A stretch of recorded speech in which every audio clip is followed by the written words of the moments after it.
Bismillahirrahmanirrahim. Assalamualaikum warahmatullahi wabarakatuh. Alhamdulillah, hari ini kita bisa berjumpa kembali untuk belajar bersama di mata pelajaran IPA. Hari ini kita akan masuk ke bab kedua, yaitu klasifikasi makhluk hidup. Di materi ini nanti kita akan belajar 3 hal, yaitu klasifikasi benda, ciri makhluk hidup, dan pengelompokan makhluk hidup. Baik, kita akan mulai di submateri klasifikasi benda. Benda yang ada di sekitar kita secara garis besar dapat dibedakan menjadi 2, yaitu benda hidup dan benda tak hidup. Benda hidup contohnya hewan, tumbuhan, manusia. Sedangkan benda tak hidup contohnya buku, meja, kursi, dan lain sebagainya.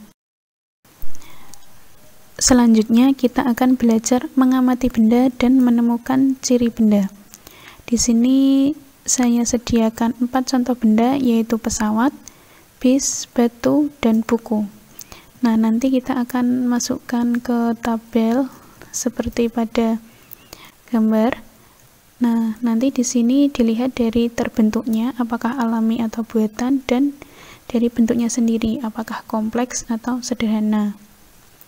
Kita awali dari pesawat. Pesawat ini dibuat oleh manusia, otomatis terbentuknya adalah secara buatan. Kemudian bentuknya, karena di sini ada banyak komponen di luar dan di dalamnya, maka bentuknya adalah kompleks. Nah, selanjutnya yang bis. Bis ini sudah jelas ya, terbentuknya secara buatan, kemudian bentuknya juga kompleks. Untuk batu, nah batu ini terbentuk secara alami, kemudian bentuknya cukup sederhana. Kemudian yang buku ini terbentuknya secara buatan karena buatan manusia, dan bentuknya sederhana karena hanya berupa kotak atau lembaran saja. Selanjutnya kita akan masuk ke submateri yang kedua, yaitu ciri-ciri makhluk hidup. Suatu benda dapat dikatakan sebagai makhluk hidup jika memiliki 8 ciri tersebut, yaitu bernapas, bergerak, memerlukan makan, berkembang biak, tumbuh dan berkembang, peka terhadap rangsang, menyesuaikan diri terhadap lingkungan, dan mengeluarkan zat sisa. Selanjutnya kita akan bahas satu persatu. Yang pertama yaitu bernapas. Bernapas merupakan proses menghirup udara yang berupa oksigen atau O2 dan mengeluarkan udara yang berupa karbon dioksida atau CO2. Nah, tujuan dari bernapas adalah untuk mendapatkan energi. Ciri makhluk hidup yang selanjutnya yaitu bergerak. Gerak dapat dibedakan menjadi 2, yaitu gerak aktif dan gerak pasif. Contoh gerak aktif adalah gerak yang dilakukan oleh hewan dan manusia. Sedangkan gerak pasif contohnya pada tumbuhan, misalnya pergerakan pertumbuhan batang yang menuju arah datangnya matahari. Ciri berikutnya adalah memerlukan makan dan minum. Makhluk hidup butuh makan dan minum untuk mendapatkan energi.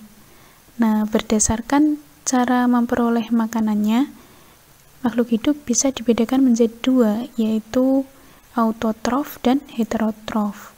Autotrof adalah makhluk hidup yang dapat membuat makanannya sendiri, contohnya tumbuhan, sedangkan heterotrof adalah makhluk hidup yang tidak dapat membuat makanannya sendiri, contohnya hewan dan manusia.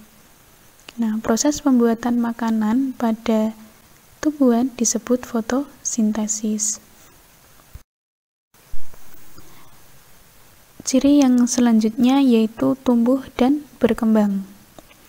Tumbuh itu merupakan pertambahan ukuran dari makhluk hidup.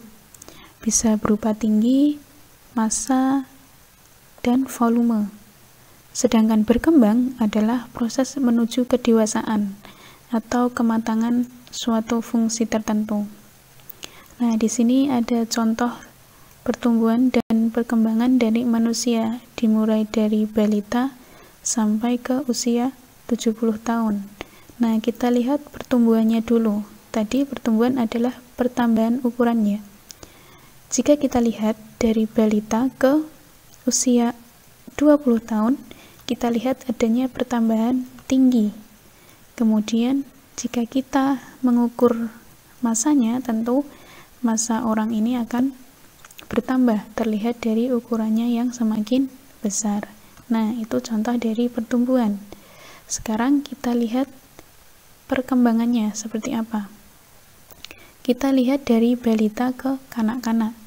Dari balita baru bisa merangkak, sedangkan pada usia kanak-kanak sudah bisa berdiri dan berjalan. Nah, di sini berarti ada suatu fungsi yang berkembang, yaitu dari belum bisa berjalan menjadi bisa berjalan. Nah, selanjutnya di sini ada contoh perkembangan dan pertumbuhan dari tanaman dan ayam. Kita bahas yang tanaman dulu. Nah, tanaman mulai dari biji, kemudian berkecambah, mulai tumbuh daun, batangnya semakin panjang, kemudian bertambah lagi batangnya semakin panjang dan daunnya juga semakin besar. Nah, di sini terlihat ya dari ukurannya semakin bertambah, artinya mengalami pertumbuhan. Nah, perkembangannya di mana? Nah, perkembangannya adalah ketika masih biji atau belum ada daunnya, si tumbuhan ini belum bisa berfotosintesis. Kemudian setelah muncul daun, baru bisa berfotosintesis. Di sini artinya ada kematangan fungsi dari belum bisa berfotosintesis menjadi bisa berfotosintesis. Selanjutnya untuk yang ayam, dari mulai telur kemudian menetas menjadi anak ayam dan menjadi ayam dewasa. Yang di sini pertambahan ukurannya sudah jelas terlihat, jadi itulah pertumbuhannya. Kemudian perkembangannya apa? Nah, ketika telur ini mulai menetas, menjadi anak ayam. Nah, anak ayam yang baru menetas ini pasti cara berjalannya belum sempurna, kemudian lama-kelamaan akan menjadi lebih sempurna. Ciri makhluk hidup yang selanjutnya yaitu peka terhadap rangsang. Nah, di sini saya berikan contoh 3. Ada putri malu yang ketika disentuh tangan akan mengatupkan daunnya. Kemudian seseorang yang silau ketika mendapat cahaya matahari terlalu banyak. Kemudian kaki seribu yang menggulungkan tubuhnya ketika disentuh oleh orang. Nah, selain itu masih ada banyak lagi ya. Ciri makhluk hidup yang selanjutnya adalah berkembang biak. Berkembang biak itu merupakan kemampuan makhluk hidup untuk memperoleh keturunannya. Perkembangbiakan pada hewan itu dibedakan menjadi 3, yaitu bertelur, melahirkan, dan bertelur melahirkan. Kemudian untuk tumbuhan dibedakan menjadi 2, yaitu vegetatif dan generatif. Berkembang biak ini bertujuan untuk melestarikan keturunan agar tidak punah. Selanjutnya adalah menyesuaikan diri terhadap lingkungan.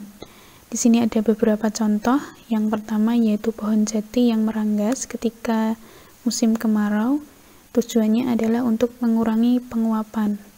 Kemudian daun teratai yang memiliki daun lebar bertujuan untuk mempercepat penguapan karena dia tinggal di air.